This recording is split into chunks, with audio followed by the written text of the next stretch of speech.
Assalamualaikum warahmatullahi wabarakatuh. Perkenalkan, nama saya Natasha Saradipa Siregar, NPM 2208260146. Saya dari Blog Kardio. Di sini saya akan memaparkan hasil dari mind map saya yang berjudul tentang hipertensi.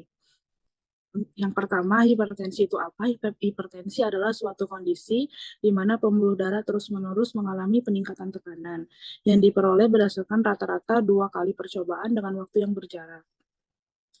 Ini faktor resiko dan etiologinya. Yang pertama itu ada berusia di atas 65 tahun, jarang berolahraga, menderita obesitas, sleep apnea, diabetes, ataupun penyakit ginjal. Dan ada juga karena gangguan bawaan pada pembuluh darah, sedang hamil dan juga merokok. Untuk gejalanya, yang pertama ada mual dan muntah, sakit kepala, nyeri tengkuk, mimisan, nyeri dada, gangguan penglihatan, telinganya berdenging, gangguan irama jantung, dan juga kencing berdarah. Nah, untuk mendiagnosisnya itu biasanya yang pertama dilakukannya 2 kali pemeriksaan dalam waktu yang berbeda, tes fungsi ginjal dengan mengambil dari urin, tes kadar kolesterol dan juga gula darah. Yang terakhir tuh pengecekan elektrokardiogram untuk mengetahui kondisi denyut jantung. Untuk patofisiologinya yaitu yang pertama itu ada dari tekanan arteri rata-rata yang dimana itu disebabkan oleh 2 poin yaitu sistolik maupun diastolik. Nah, untuk sistoliknya itu dapat dibagi menjadi 2 lagi. Yang pertama disebabkan oleh heart rate, baru yang kedua disebabkan oleh stroke volume. Nah, di stroke volume ini itu dipicu oleh 3 poin. Yang pertama itu meningkatnya preload, meningkatnya contractility, dan juga menurunnya afterload. Nah, sedangkan untuk di diastoliknya itu ada bermasalah di atrial resistennya, yang dimana itu juga dipicu oleh 3 poin tersebut, yaitu meningkatnya preload, meningkatnya contractility, dan juga menurunnya afterload. Untuk klasifikasinya itu dapat dibagi menjadi 4 kategori. Yang pertama ada normal, high normal, grade 1 dan grade 2. Nah, untuk yang normal itu sistoliknya itu di bawah 130 dan diastoliknya itu di bawah 85. Sedangkan untuk high normal, sistoliknya itu di 130 sampai 139 dan diastoliknya itu di 85 sampai 89. Sedangkan yang di grade pertama itu sistoliknya itu di 140 sampai 159. Untuk diastoliknya di 90 sampai 99. Nah, di grade kedua itu di atas 160 diastoliknya, sedangkan sistoliknya, sedangkan diastoliknya di atas 100.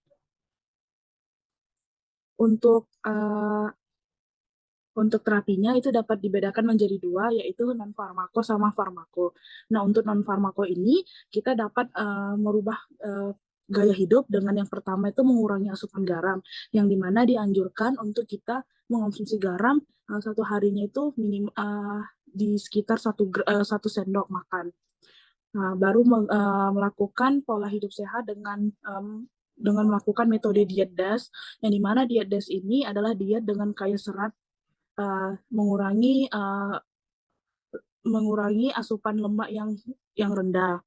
Baru hindari obesitas dengan melihat dari IMT di atas 25 dan juga dari lingkar perut bagi yang laki-laki di atas 90 dan perempuan di atas 80. Baru melakukan latihan fisik yang rutin, yang dimana yang dianjurkan untuk melakukan senam aerobik atau olahraga aerobik secara rutin dengan waktu 5 sampai 7 kali dalam seminggu. Dalam sekali olahraga diwajibkan untuk 30 menit. Baru berhenti merokok dan juga alkohol. Ini kita dapat memberi program kepada pasien gimana cara kita untuk stop dalam merokok dan juga mengonsumsi alkohol. Selanjutnya untuk farmakologinya itu yang pertama kita harus lihat bahwasannya untuk pemberian dari obat-obatan dilihat dari usia, tekanan darahnya, dan dia sudah masuk ke grade keberapa. Nah, jadi untuk tekanan darah di atas 140 pernya 90 dewasa itu di atas 18 tahun, yang dimana usia di atas 80 tahun, tekanan darah di atas 150 per 90 atau di atas 140 per 90 itu sangat beresiko tinggi di diabetes ataupun penyakit ginjal. Nah, yang pertama itu sebelum kita mengonsumsi obat-obatan untuk hipertensi, kita harus merubah gaya hidup. Yang dimana kita wajib menurunkan berat badan, kurangin garam, berhenti menggunakan alkohol, dan juga stop di merokok. Nah, untuk pemberian obat itu dapat dibedakan menjadi dua, yang dimana ada stage 1 atau grade 1, baru ada grade 2, dan kasus khusus. Nah, untuk di grade 1 itu dibagi lagi menjadi dua, yaitu di usia di bawah 60 tahun dan juga usia di atas 60 tahun. Yang dimana untuk usia di bawah 60 tahun itu menggunakan golongan ACE inhibitor ataupun ARB. Nah, jika memang perlu ditambahkan, kita bisa menambahkannya dengan obat golongan CCB ataupun tiazid. Nah, untuk yang di atas 60 tahun, kita bisa menggunakan obat dengan golongan CCB ataupun tiazid. Jika kita perlu menambahkannya, kita bisa ngasih golongan ACE inhibitor ataupun ARB. Sedangkan untuk yang step 2 itu boleh digunakan pada usia berapapun dengan metode pemberian obat secara dua golongan. Yang pertama itu bisa memberikannya CCB ataupun tiazid ditambah ACE inhibitor ataupun ARB. Jadi kita bisa memilih boleh CCB, boleh tiazid. Baru ditambahnya boleh ACE inhibitor ataupun ARB. Nah, untuk kasus khususnya itu seperti penyakit ginjal, diabetes, koroner, riwayat stroke, dan gagal jantung. Nah, pada pasien yang stage pertama tanpa resiko kardiovaskular dan juga tidak ditemukannya abnormal, itu hanya manajemen gaya hidup tanpa diberi obat-obatan. Untuk targetnya, itu untuk di bawah 65 tahun, kita akan menargetkan pasien tersebut untuk bisa tekanan darahnya itu di bawah 130, pernya itu 80. Tapi kita boleh toleransi bahwasannya pasien boleh tekanan darahnya itu di atas 120, pernya itu boleh 70. Nah, untuk pasien yang di atas 65 tahun, itu targetnya itu di bawah 140, dan juga pernya itu di 90. Nah, untuk efek samping dari obatnya, ada mungkin saya akan sedikit membahas ada 4 golongan. Ya, yang pertama itu ada ACE inhibitor, yang dimana obat ini tuh contohnya itu seperti captopril. Nah, tujuan obat ini mencegah konversi angiotensin pertama menjadi angiotensin kedua. Nah, efek sampingnya itu angiodema, batuk kering, dan ketidakseimbangan oleh elektrolit. Sedangkan untuk di beta blocker itu contoh obatnya itu kayak metoprolol, propanolol. Nah, tujuannya penghambatan memblokir efek epinefrin pada lokasi reseptor. Efek sampingnya itu bradikardi, hipotensi, dan menutupi gejala dari hipoglikemi. Baru ada golongan CCB ataupun calcium channel blocker, yang dimana pilihan obatnya itu ada 3.